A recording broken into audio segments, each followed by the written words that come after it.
Hello పిల్లలు, welcome to ఒక మంచి కథ ఒక మంచి మాట. One good story, one good thought. ఇవాళ మనం చెప్పుకోబోయే కథ 3 చేపల కథ, ద టేల్ ఆఫ్ 3 ఫిష్. అనగనగా ఒక చెరువులో 3 చేపలు ఉండేవి. అవి మంచి స్నేహితులు. వాటి పేర్లు దూరదర్శిని, కుశాగ్రబుద్ధి, మందబుద్ధి. దూరదర్శిని ఎప్పుడూ ముందు చూపుతో ఆలోచించేది. కుశాగ్రబుద్ధి పరిస్థితికి తగ్గట్టు తెలివిగా ఉపాయం కనిపెట్టేది. మందబుద్ధి మాత్రం ఏమైతే అది జరుగుతుంది అని నిర్లక్ష్యంగా ఉండేది. ఒకరోజు కొందరు జాలర్లు ఆ చెరువు దగ్గరకు వచ్చారు. జాలర్లంటే తెలుసు కదా, ఫిషర్మెన్. వాళ్ళు రేపు ఉదయం ఇక్కడ వల వేస్తే చాలా చేపలు దొరుకుతాయి అని మాట్లాడుకుంటూ వెళ్ళిపోయారు.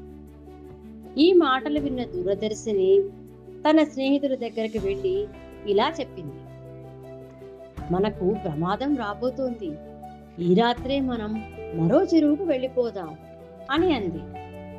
కానీ కుశాగ్రబుద్ధి ప్రమాదం వచ్చినప్పుడు ఉపాయం ఆలోచిస్తాను అని అంది. మందబుద్ధి మాత్రం అనవసరంగా భయపడొద్దు, నేనెక్కడికి వెళ్ళను అంది. ఆ రాత్రే దూరదర్శిని సురక్షితమైన మరో చెరువుకు వెళ్ళిపోయింది.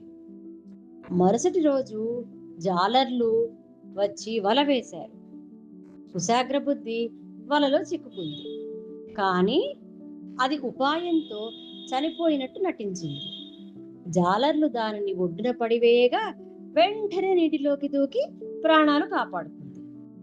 మందబుద్ధి మాత్రం ఎలాంటి ఉపాయం ఆలోచించలేదు. చివరకు జాలర్ల చేతికి చిక్కి ప్రాణం కోల్పోయింది. కొన్ని రోజుల తర్వాత దూరదర్శిని, కుశాగ్రబుద్ధి మళ్ళీ కలుసుకున్నాయి.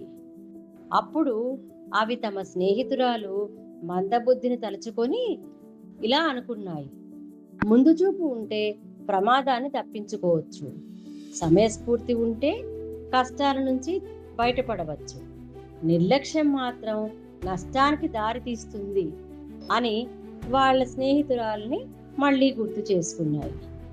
సో పిల్లలు, ముందు చూపు గొప్ప రక్షణ, సమయస్ఫూర్తి రెండవ రక్షణ, నిర్లక్ష్యం నష్టానికి దారి తీస్తుంది, forethought is the best protection, presence of mind is the next best protection, carelessness always leads to loss. So ఈ కథ వల్ల మనకి ఏమర్థమైంది? మనకి స్కూల్ తెరుస్తున్నారు కదా, సో ముందు రోజే మన స్కూల్ బ్యాగ్ సిద్ధం చేసుకోవటం, హోంవర్క్ పోస్ట్పోన్ చేసుకోకుండా ఉండటం, పెద్దలు చెప్పే సలహాలు వినడం, సమస్య వచ్చినప్పుడు భయపడకుండా ఆలోచించటం. So today's preparation is tomorrow's success. ఈ రోజు మనం చేసిన ప్రయత్నమే రేపటి విజయానికి పునాది. కథ బాగుంది కదా?